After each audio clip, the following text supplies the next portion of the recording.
Ya, hari ini kita akan bicarakan terkait dengan masalah kontainer yang mungkin beberapa minggu terakhir dan beberapa hari terakhir ini dampaknya mulai terasa, di mana inflasi di luar negeri itu mulai meningkat karena adanya harga distribusi yang melonjak. Nah, kita akan coba bahas lebih lanjut, menelaah bersama di sini sudah hadir ada Indah juga dan bersama saya Raihan. Jadi masalah kontainer ini kalau kita lihat dari kerangka alur analisisnya, penyebab utamanya adalah pandemi COVID-19, di mana pada tahun 2020 kemarin terjadi demand shock dan supply shock. Demand-nya orang-orang masyarakat harus berada di rumah, tidak boleh keluar rumah, sehingga mereka memotong belanjaan yang biasanya mereka keluarkan. Sedangkan di sisi supply shock, dengan tidak adanya aktivitas ekonomi karena ada pembatasan, supply juga menjadi terhambat, terutama supply yang memang berkaitan dengan kontak manusia yang erat. Contohnya adalah di sektor logistik ini. Jadi logistik pun terhambat dari segi pembatasan sosial, dan juga terhambat karena tidak adanya barang-barang yang harus diputar atau harus diantarkan, karena tadi ada demand shock di awalnya. Permintaan di rumah tangga itu menurun. Nah, di sini ada disruption di shipping line dan container. Disruption ini selain tadi karena pandemi COVID-19, ada beberapa disrupsi lainnya. Seperti kemarin kita tahu di awal-awal kuartal 2021 ada kecelakaan kontainer, bukan kontainer sih, kapal kontainer. Kecelakaan di Terusan Suez, di mana kapal Evergreen menghalangi lalu lintas Suez, yang membuat banyak kapal-kapal jadwalnya menjadi mundur, tidak bisa menyesuaikan jadwalnya, sehingga banyak kontainer-kontainer yang tidak bisa diambil ataupun tidak diantarkan pada waktu yang tepat. Nah, ini salah satu contoh disrupsinya. Disrupsi lainnya adalah ketika kontainer ini di pelabuhan, di terminalnya, ada ditemukan kasus COVID-19.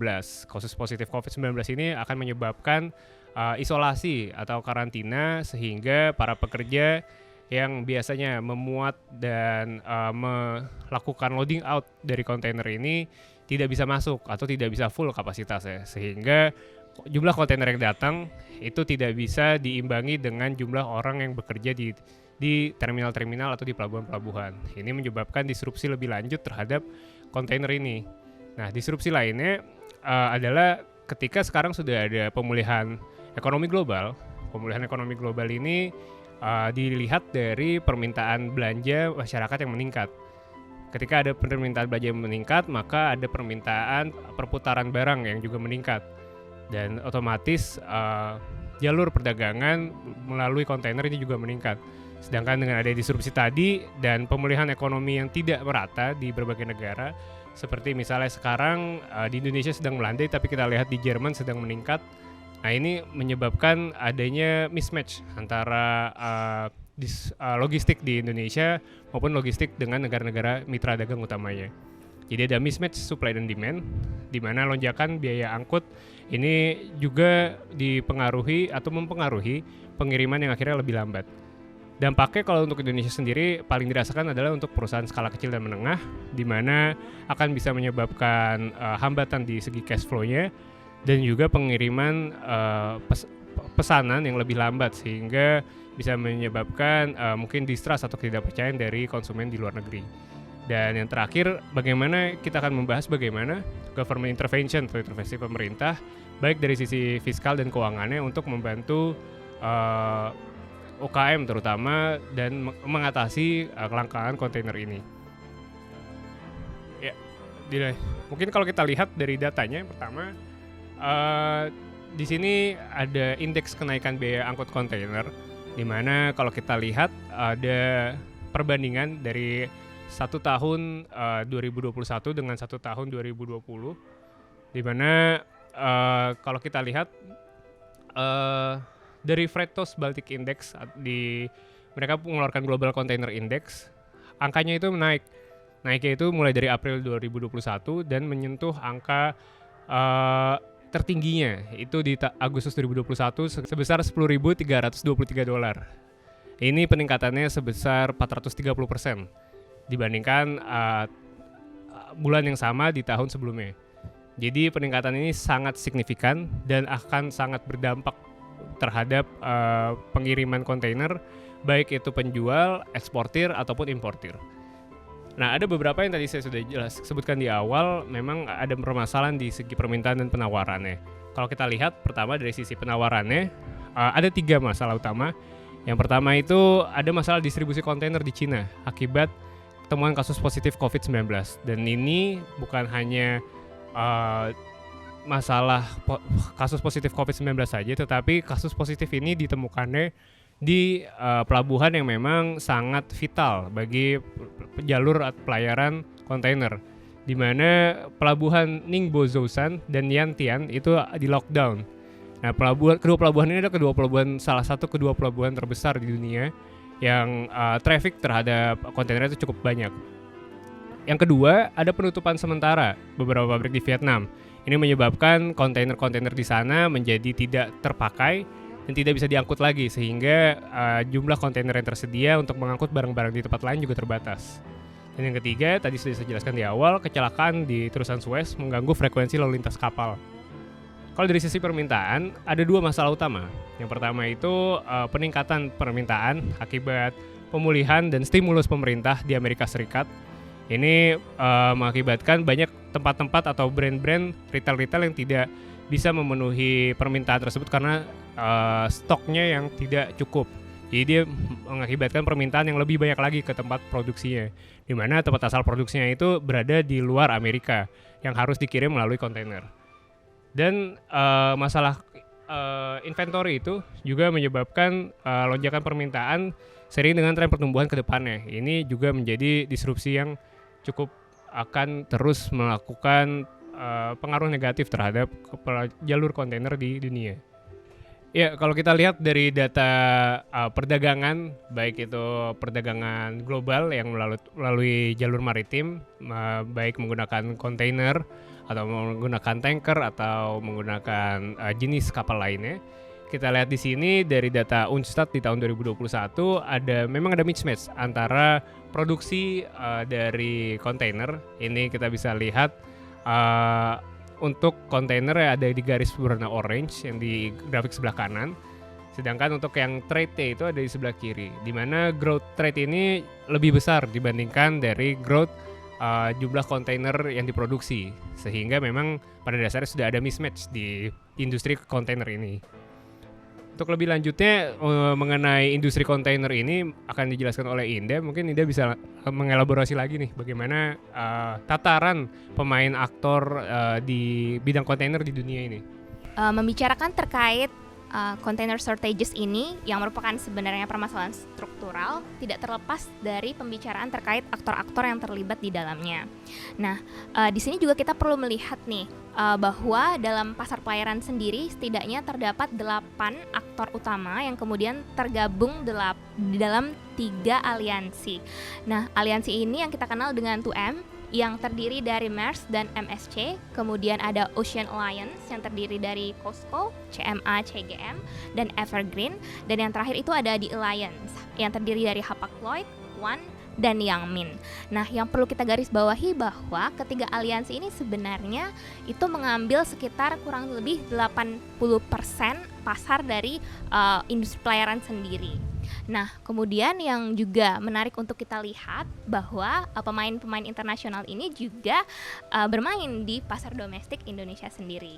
Mereka ada yang memang sampai membangun anak perusahaan di Indonesia, atau ada juga yang bekerja sama dengan perusahaan-perusahaan pelayaran domestik kita dalam bentuk keagenan. Nah, begitu. Kemudian selanjutnya kita dapat mungkin mendengar nih menggarisbawahi bahwa kondisi pandemi ini yang kita tidak tahu akan selesai sampai kapan, yang mana dia juga akan berimbas terhadap kegiatan perdagangan kita. Mungkin akan menjadi penting untuk kita mengetahui bagaimana tantangan-tantangan yang akan dihadapi ke depannya yang akan dijelaskan oleh Rehan. Ya, sebelum kita beralih atau melihat proyeksi ke depannya, mungkin kita juga penting melihat bagaimana sejarahnya atau kebelakangnya pada saat pandemi kemarin. Jadi kalau dari pandemi kemarin kita lihat di sini data berdasarkan WTO, ada World Merchandise Trade Volume, di mana volume dari trade ini menurun cukup signifikan ketika berada di zona pandemi. Yaitu kita lihat di kuartal 1 dan kuartal 2 tahun 2020 cukup negatif, bahkan negatifnya paling besar di kuartal 2 2020 di mana hampir setiap negara melakukan lockdown. Di sini menyebabkan tadi perputaran barang-barang terutama kontainer ini menjadi terhambat atau tidak sesuai dengan schedule-nya.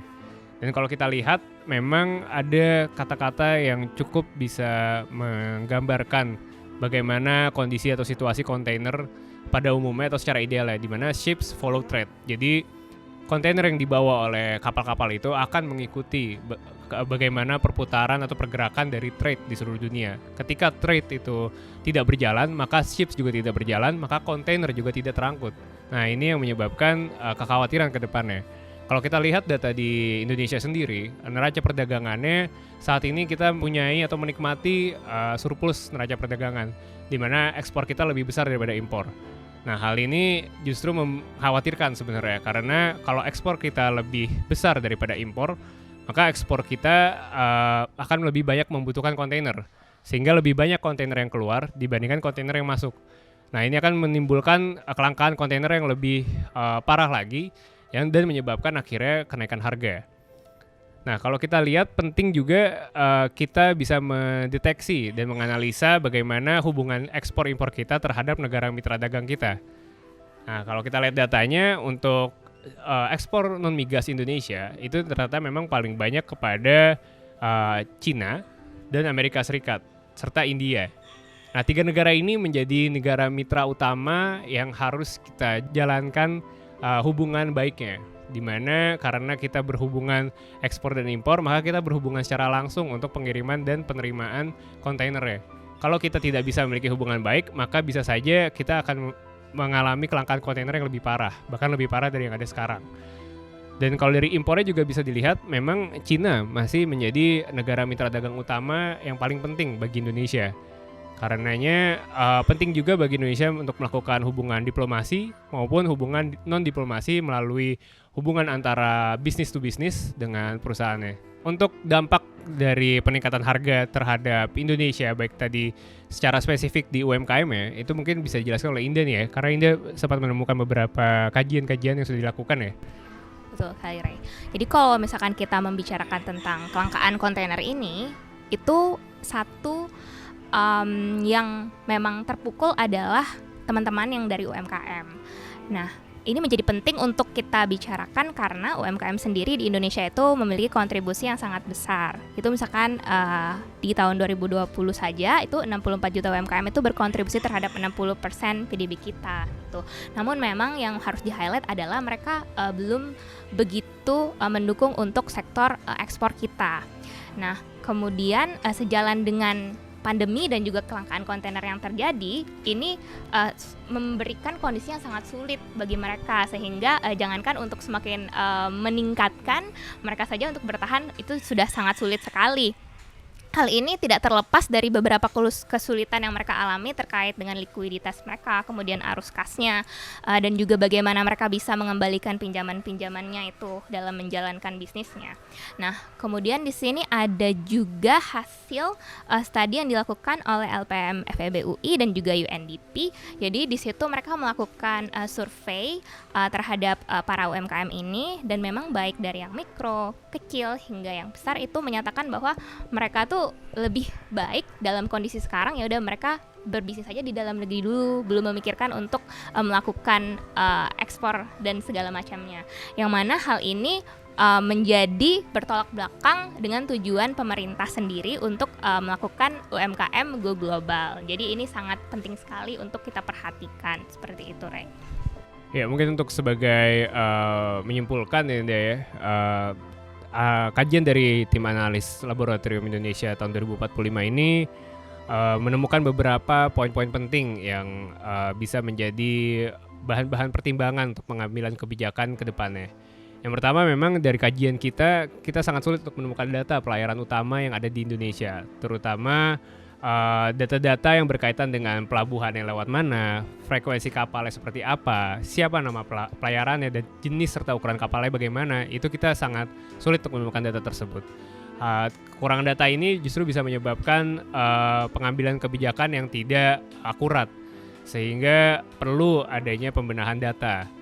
Dan yang kedua, adanya ketidakpastian pemulihan ekonomi yang terjadi sekarang ini, adanya lockdown di negara A dan pembebasan atau pelonggaran di negara B, itu menyebabkan ketidakpastian pemulihan ekonomi, sehingga diramalkan atau diproyeksikan container shortage ini atau kelangkaan kontainer ini akan terus berlanjut disrupsinya hingga tahun 2022 nanti. Dan kenaikan biaya angkut pun juga akan terus berlanjut hingga tahun ke depan. Yang ketiga, permintaan kalau untuk tahun ini sampai kuartal terakhir di tahun 2021 ini kemungkinan akan terus meningkat karena kita melihat di akhir tahun akan ada libur panjang, akan ada Christmas atau Natal, di mana permintaan terhadap barang-barang itu meningkat cukup signifikan. Dan kalau kita lihat dari industri kontainer ini, memang peak seasonnya itu di bulan Oktober sampai akhir tahun. Jadi kita harus sangat memperhatikan posisi sekarang ini, apakah memang harga kontainer terus meningkat. Dimana kalau misalnya harga kontainer terus meningkat, itu akan menyebabkan kenaikan harga yang akan mempengaruhi inflasi. Sedangkan inflasi yang terlalu tinggi dibandingkan pertumbuhan ekonominya, maka akan memicu stagflasi. Nah, stagflasi ini yang perlu diperhatikan, mungkin sudah ada tanda-tandanya di negara-negara maju yang memiliki tingkat inflasi cukup tinggi, bahkan lebih tinggi daripada konsensus yang diambil dari pasar. Ini bisa menyebabkan stagflasi juga yang ada di Indonesia. Mungkin bisa diambil istilah imported inflation. Nah, imported inflation ini yang perlu diperhatikan bagi pengambil kebijakan di Indonesia. Lalu kalau dari segi tadi UMKM ya, dari UMKM sendiri mungkin akan sangat bermasalah ketika kita membahas cash flow dan masalah keuangannya. Karena untuk melakukan ekspor itu dibutuhkan cadangan biaya yang cukup besar, baik itu cadangan biaya untuk melakukan kontraknya maupun untuk membayar asuransinya. Nah, kalau masalah kontrak dengan UMKM ini sangat berbeda dengan bisnis, karena UMKM hanya bisa melakukan kontrak dalam jangka pendek, tidak bisa melakukan jangka panjang seperti bisnis. Oleh karena itu, UMKM yang tidak bisa mengekspor atau mungkin dari pabrik-pabrik Indonesia yang besar tidak bisa mengekspor, itu juga bisa memicu fenomena reshoring, di mana perusahaan-perusahaan luar negeri seperti di Amerika atau di Cina akan lebih mau untuk memutuskan membangun pabriknya di wilayahnya atau di wilayah yang dekat dengannya yang bisa dilewati melalui jalur darat. Dan terakhir mungkin untuk sebagai alternatif sepertinya pengiriman melalui udara itu juga bisa dilihat meskipun harganya cukup tinggi, tetapi dengan ada permintaan yang cukup banyak dan mungkin sekarang supply dari angkutan udara itu tidak sebanyak dulu sebelum pandemi ketika kita melihat konteksnya dalam dalam pengangkutan penumpang, mungkin bisa dialihkan menjadi pengangkutan barang, sehingga pengangkutan lewat melalui udara itu menjadi salah satu alternatif atau jawaban dari kenaikan shortage ini atau dari kenaikan kontainer ini. Ya, baik, saran dan rekomendasi kita bagi menjadi dua dalam time frame yang berbeda. Yang pertama itu dari jangka pendek.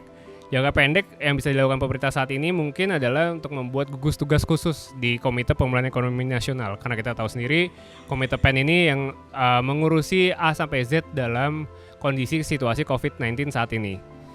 Dan kita juga harus melakukan monitoring di mana ekspor yang tinggi yang kita lihat surplus neraca perdagangan selama ini justru bisa menyebabkan disrupsi yang makin panjang juga. Jadi karena kita kebanyakan mengirim kontainer, tidak menerima kontainer, ini bisa menjadi masalah yang akan timbul pada kemudian hari. Lalu kita juga tadi pertama telah menjelaskan di temuan-temuannya, kita harus buat data pelayaran nih, data pelayaran antara Indonesia dengan mitra dagang utamanya. Dan kita dalam jangka pendek juga bisa memanggil operator-operator dan shipping line di pelayaran sehingga bisa mengobrol apa sih kendalanya dan bagaimana solusi yang bisa diberikan oleh pemerintah. Dan butuh juga kerjasama untuk membantu UMKM antara bisnis-bisnis besar yang mempunyai kontrak panjang dengan shipping line, mempunyai jatah volume pengiriman yang banyak, itu bisa digunakan untuk berbagi bersama UMKM sehingga UMKM tidak harus mengeluarkan atau mencadangkan uang yang banyak untuk mengirimkan produknya yang harus diekspor.